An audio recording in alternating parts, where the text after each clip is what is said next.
BBC à la française. Quel beau slogan, malheureusement vide de sens. Avez-vous une seule fois présenté la vision stratégique qui sous-tend cette BBC? Non.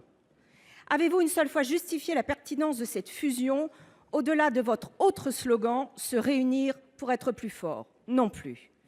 Avez-vous une seule fois dissipé les doutes et les craintes que fait peser ce texte sur l'indépendance et le pluralisme de l'information? Toujours pas. Avez-vous également clarifié le futur financement de l'audiovisuel public qui aurait été le préalable indispensable à votre réforme? Absolument pas. Avez-vous enfin consulté les personnels de l'audiovisuel public? La grève prévue demain par les syndicats du secteur apporte une réponse limpide. Enfin, nous avons découvert à quel point la cacophonie au sein de l'exécutif et de la majorité règne et à quel point vous naviguez à vue. 2 exemples. L'audiovisuel extérieur doit-il être dans le projet de réforme? Oui. En fait, non. Faut-il déplafonner ou contraindre les recettes publicitaires? On ne sait plus. À quelques mois de cette fusion, plus on avance, moins on en sait. Alors, Madame la Ministre, si vous souhaitez réellement protéger l'audiovisuel public, comme vous le dites, ne passez pas en force. Reconnaissez que votre projet n'est pas mûr. Êtes-vous prête à y renoncer? Ce que nous avons voté ici, ou pas voté d'ailleurs, c'était la holding et non la fusion. Mais surtout, je voudrais vous dire, le service public de l'audiovisuel va bien. Il est plébiscité par ses auteurs, ses éditeurs et ses auditeurs. Pourquoi le fragiliser? Pourquoi le déstabiliser? Pourquoi cette précipitation? Comme l'ont dit plusieurs de vos prédécesseurs à ce poste, cette fusion sera, je les cite, inutile, inefficace et surtout, Madame la Ministre, elle est à contre-courant des urgences d'aujourd'hui. On avait besoin d'une grande réflexion sur l'avenir des médias. C'est là l'urgence. Monsieur le Premier ministre, qui aurait imaginé en 2024 une épidémie de choléra en France? Qui aurait imaginé un haut-commissaire parler de guerre civile en France? Ce que nous observons, c'est une situation critique dans les outre-mer. Et c'est le résultat d'une absence de politique, mais également d'une absence d'écoute, de compréhension et d'ambition pour nos territoires. Qu'avez-vous fait depuis 2017? 7 ans d'assises des outre-mer, de livre bleu, de comité interministériel des outre-mer. Mais pour quel résultat? La politique de vos gouvernements, qui se résume à réagir face à l'urgence, m'oblige à vous faire part avec gravité de notre inquiétude. L'arrivée du choléra à Mayotte, comme la résurgence de violences en Nouvelle-Calédonie, des situations pourtant prévisibles, car nous vous avions alerté, nous amènent à évoquer la situation de nos autres territoires avec humilité. À La Réunion, 36% des Réunionnais vivent encore sous le seuil de pauvreté, 77% à Mayotte, sans oublier les inquiétudes concernant les violences urbaines que nous observons au sein de la plupart de nos territoires. Je suis réunionnaise, ultramarine, française. Je suis libre, fraternelle, solidaire.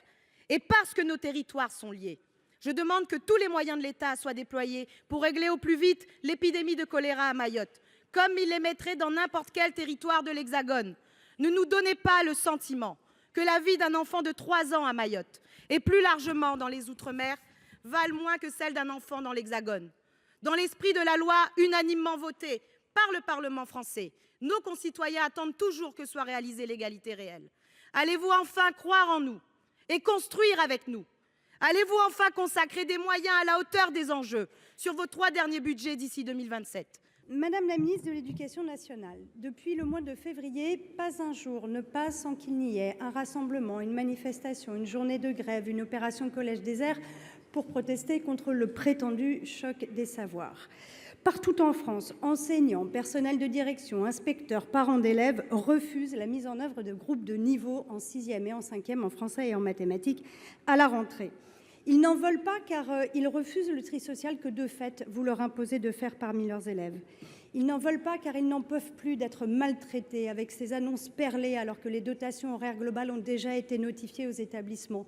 Pour un groupe de niveau en maths, c'est la fin d'une option, c'est la fin du latin. Pour un groupe de niveau en français, c'est la fin de demi-groupes en langue ou en SVT.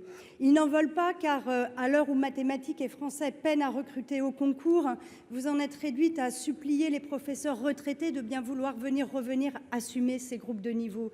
Ils n'en veulent pas parce que votre baguette magique pour mettre en place les groupes de niveau, c'est d'augmenter les recrutements de contractuels. Franchement, confier les plus fragiles aux plus fragiles, il fallait l'inventer. Alors, Madame la Ministre, ma question est simple. À l'heure où l'école publique a besoin d'un choc de moyens et d'un choc de confiance, quand comptez-vous mettre fin aux groupes de niveau ? J'entends votre réponse et pour tout vous dire, elle m'inquiète. Elle m'inquiète car j'ai l'impression qu'il y a un monde parallèle à ce monde qui nous sollicite tous les jours, le parlementaire que nous sommes, en nous alertant sur des structures éducatives et pédagogiques qui doivent être mises à bas pour mettre en place des groupes de niveau dont personne ne voit bien à quoi ils servent à part faire du tri social. Madame la ministre, quand on fait de la politique publique, quand on a raison seul contre tous, c'est généralement qu'on a tort. Il n'y a pas un chercheur en sciences de l'éducation pour soutenir vos projets. 5 DGESCO ayant servi des ministres fort différents sont venus dire unanimement leur refus et leur opposition.